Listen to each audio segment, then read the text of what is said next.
It's September 12th, 1987. My name is Major Alan Schaefer, also known as Dutch, U.S. Army veteran, Special Ops Commander, and the only survivor of the Valverde incident. These tapes are my personal testimony. Insurance. Should anything happen to me, what I found won't be lost. My team was brought in to rescue a Guatemala cabinet minister and his aide, who had been captured by guerrilla forces in Valverde. We located the downed helicopter, and the skinned bodies of those aboard hung in nearby trees, seemingly at the hands of guerrilla fighters. After assaulting their camp, it became clear that the mission was a setup. American intelligence had sent us to retrieve the captured agents who had been on recon for future military action. But none of that matters, because while we were clearing out the guerrillas, something was hunting us. An invisible killer tracked us as we made our way to the extraction point. In 24 hours, it wiped out my entire team. Rick Hawkins, Blaine Cooper, Mac Elliott, Billy Soul, Jorge Ramirez, and Al Dillon, the best soldiers I've ever known. Men I trusted with my life were butchered like animals. It was a nightmare. We walked in with guns, but it had perfect camouflage, advanced weaponry, and could see heat. It was strong and smart, a pitiless hunter. I waited, I watched, and when I understood it, when I saw how it hunted, I killed it. As it lay dying, in a final fuck you, it activated an explosive device. I barely escaped that blast. My radiation sickness and the crater of the explosion are the only evidence it ever was here. I've given my official statement to Agent Peter Keyes of the OWLF, but it's become clear I needed to investigate Valverde myself. Keyes was thorough, but he asked all the wrong questions. I mean, we have proof of alien life, but that life sees us as game. It's an alien whose first contact with humanity was to hunt us for sport. All Keyes cared about was the technology lost in the explosion. He can see the jungle for the trees. I see the threat. He sees the opportunity. Spies are all the same. I mean, we aren't people to them. We are assets. How many soldiers would he feed to those monsters just for a chance to steal from them or to learn from them? The government can't be trusted. So I will have to do this on my own. I'm cutting my treatment short and going off the grid. I will make my way back to South America to Valverde. I was told that there were stories about demons who make trophies of man. I'd like to hear those stories.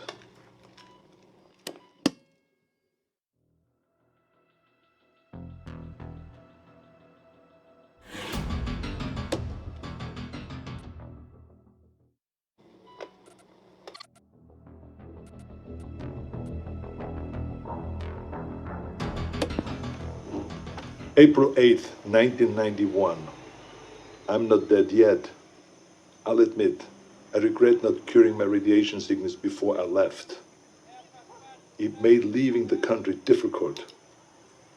I cashed in a few favors, took one too many off-the-book flights in rusted-out buckets, but I made it back to Valverde.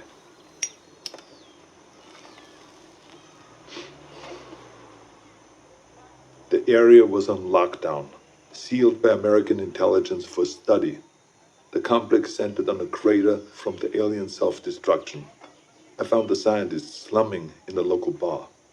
A few drinks, a couple of threads later, he was ready to talk. It wasn't much, barely anything I didn't already know. The blast emitted a form of radiation they'd never seen before.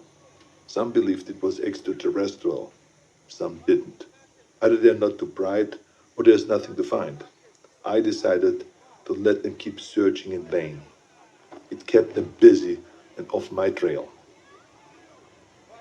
I've been touring villages and small towns using the cover of an author writing about South American folklore. I don't know if any of them bought in, but they took my money. and told their stories. The closer they were to the jungle, the more stories of devils in the trees. Some were bullshit, made up on the spot, but some carried consistencies that I couldn't ignore.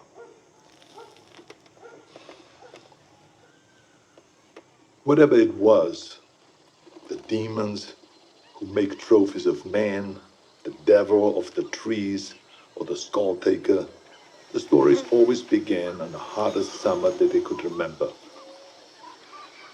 In the summer of 1987, Valverde Valley broke its all-time high in temperatures. They loved the heat. It must remind them of home. Everything else confirmed the truth of the stories. Proud warriors skinned and hanged, skulls and spines ripped from their bodies. Maybe it was obvious from the beginning, but it wasn't until I heard the stories that I truly accepted the purpose of these mutilations. I mean, they're taking trophies.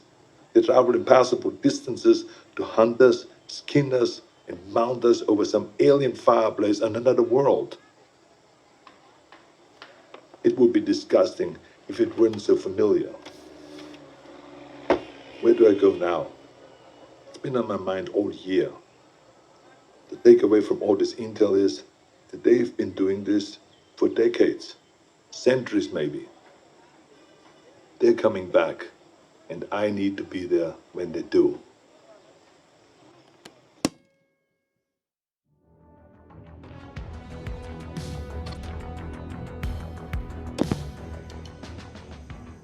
June 27th, 1992. It's hard to remember that the most important part of an operation is patience. You can plan the perfect op, but you can't account for everything. If shit goes south, there's nothing to do but to adapt and finish the mission.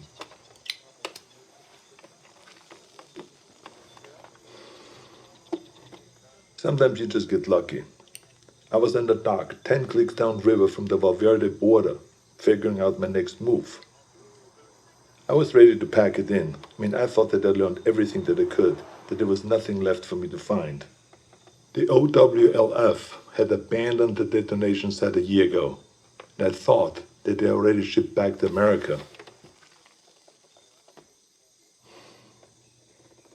That's when I saw Agent Peter Keyes tie his skiff to the dock.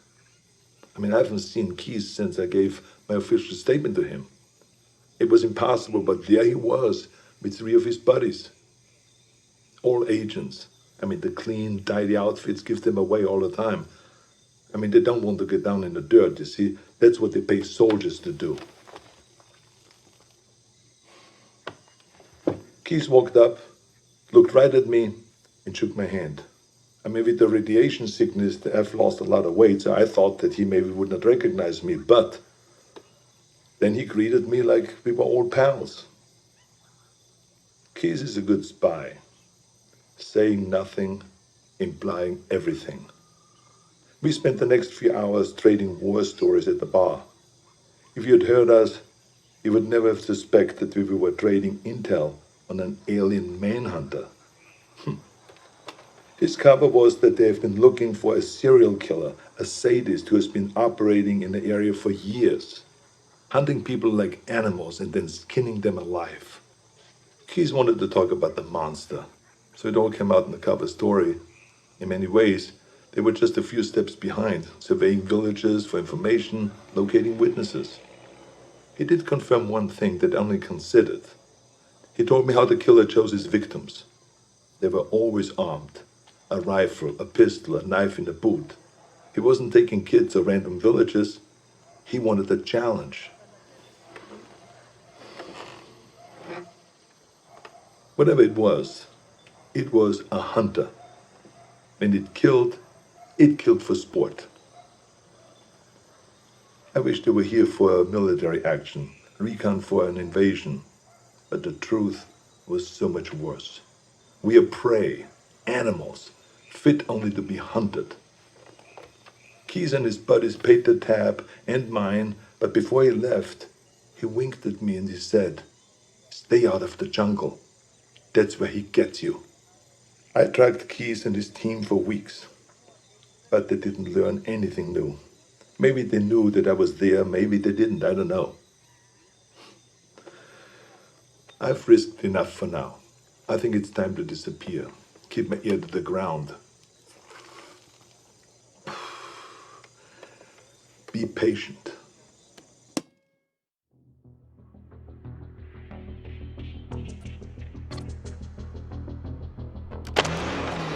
March 3rd, 1996, Zaire. I thought I could wait. I thought that I could hold back and make my move at the right time. I couldn't. Fuck. I had to find them. I needed to hunt it or let it hunt me. I joined up with any private military company that was headed into the hot zone. I pulled every string, cashed out every favor just to follow the sweat and the death that attracted the demon. I eventually put together a team myself.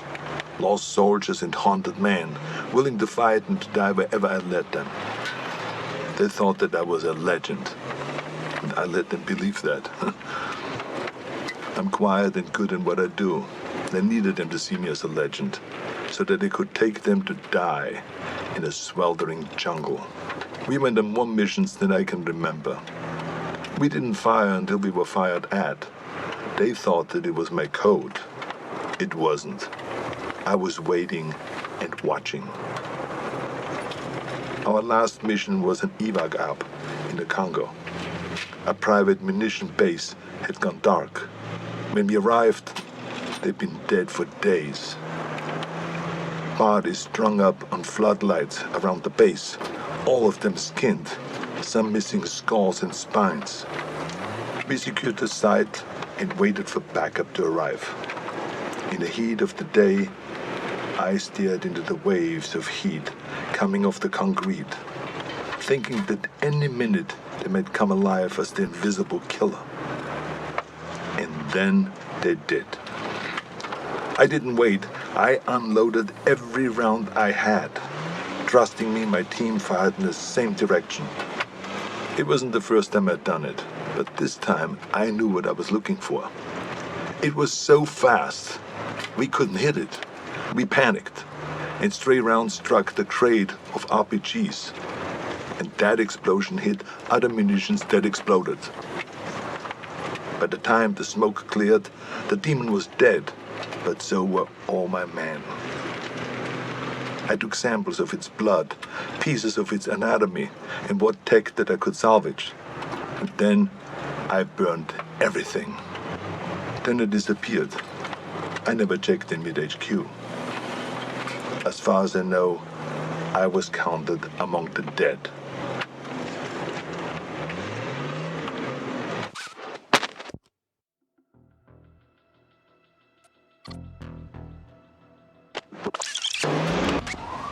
October 12, 1997, Los Angeles. I needed to come back to the States. It wasn't impossible to sneak contraband through customs, but I wasn't willing to risk what I found in the Congo falling into the wrong hands. Instead, I traveled to Mexico aboard a cargo ship bound for the port of Altamira. From there, I made my way to Tijuana, and I bunkered down. I had tangible proof of extraterrestrial life in my possession, but no idea what to do with it. I'm not a scientist. I did a soldier's duty and secured valuable intel. This was out of my pay grade. I kept an eye on the news. Los Angeles was having a record-breaking heat wave and a gang war on the streets. It was perfect. I could feel it in my bones. I'd been tracking them for so long, I could think like them. I could smell the prey. I could see the hunting ground. I had to get to LA. Crossing back into the States from Tijuana wasn't that difficult, but by the time that I'd reached the city, it was already over. Like Valverde, the OWLF only found crumbs. What I'd hoped might be an alien ship turned out to be only a launching site. I wanted it too much, and I got sloppy. I breached the OWLF's quarantine and was captured. I'd hoped to be bailed out by Agent Keyes, but he died. With Keyes gone, the OWLF was leaderless and disorganized. I was interrogated, but I negotiated my release by bartering the alien materials that I'd recovered from the Congo. During the negotiations, it was clear how little they knew. They needed someone who understood the threat, so I offered to work with the OWLF as a consulting advisor. They had the funding, the technology that I needed to continue my hunt. I wouldn't work for them, but I would work with them. There will be a weapon that I can use to hunt down these predators as they move to fresh ground. It's only a matter of time until they see us as a real threat. When the prey can fight back, it's no longer a hunt. It is war.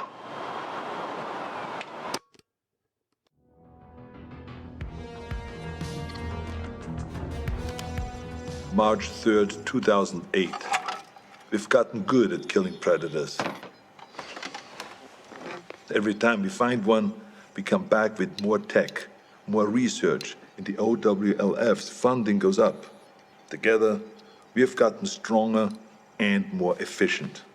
For a time, the aliens were surprisingly predictable. They had no idea that we knew so much about them. But that began to change. They sent better hunters every time. They're beginning to see us as a threat. Or we've become a more worthy prize. Maybe both.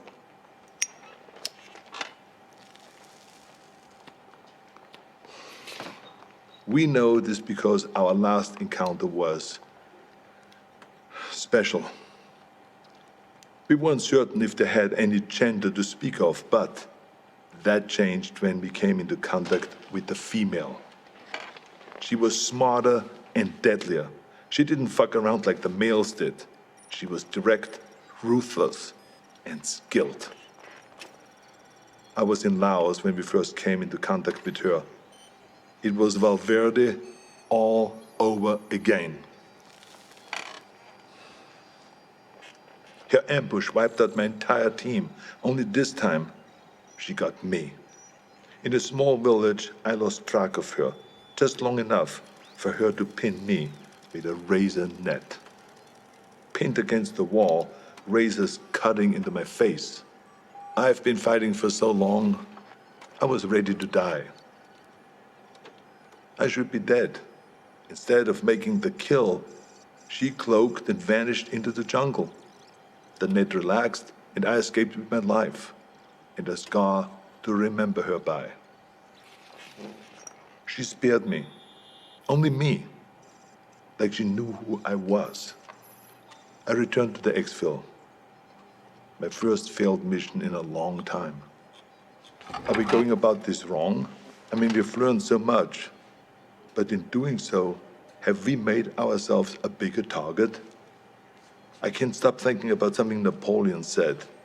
You must not fight too often with one enemy, or you will teach them all your art of war.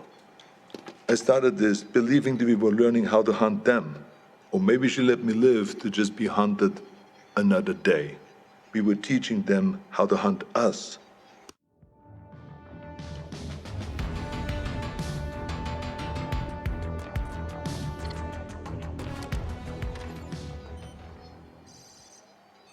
January 13th, 2019. I knew that the Predator's deployment to Earth would make it impossible to keep all of this a secret. Sooner or later, there would be another player on the board. I'd hoped that it would be another agency, one that understood and respected the threat. Project Stargazer. Our initial intelligence on Stargazer was that they were capable, funded, but inexperienced. But they were smart.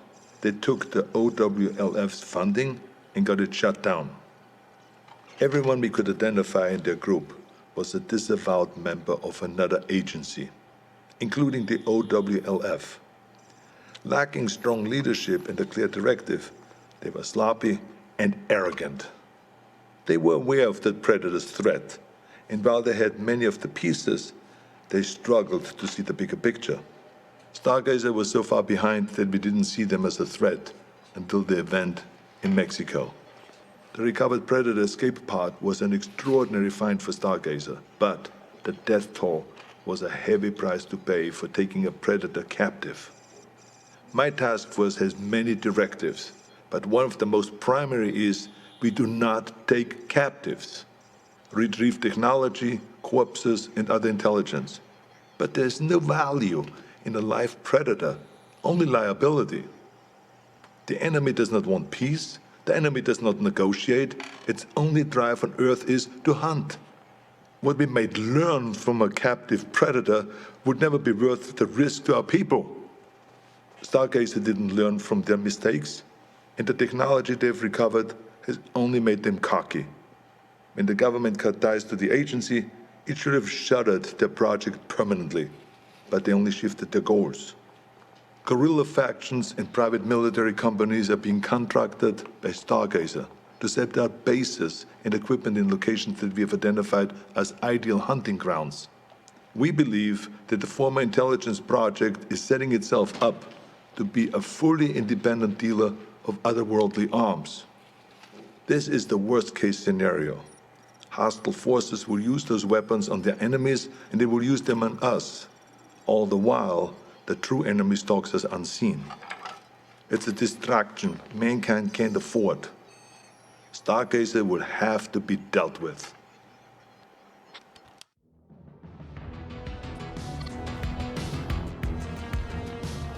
"2025.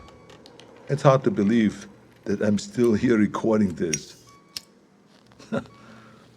I probably shouldn't be smoking in the med bay, but fuck it, it's my birthday, for Christ's sakes.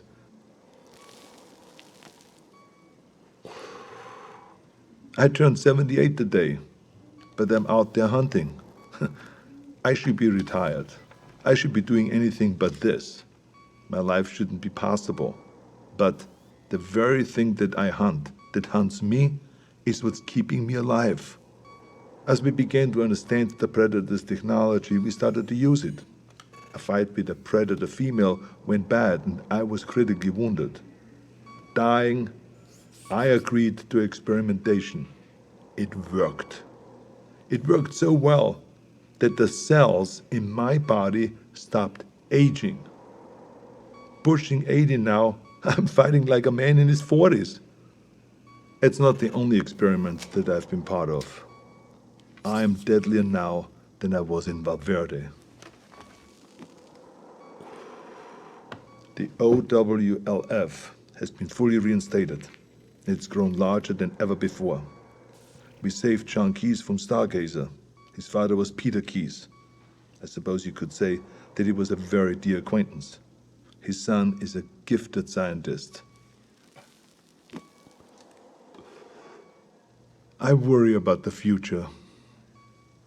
The Earth is seeing unprecedented rise in heat and war. As the climate changes and the temperatures go up, more and more countries are becoming hunting grounds. We have killed so many of their kind, but they only send more. The number of events that we have witnessed has increased threefold in 10 years. We have made an impression on them, but not like we had hoped. We wanted to show them that we weren't prey, to deter them from ever sending another hunter to our world. We sent a warning, but they took it as a challenge. I fear we have made things worse. If the predators ever decide that we've grown too bold, I have no doubt that they could burn the Earth and all of humanity with it. My only hope is that while they waste their time on sport, we can rise up together and stand against them as a species. Until then, we keep moving, we keep hunting, and we keep our eyes open.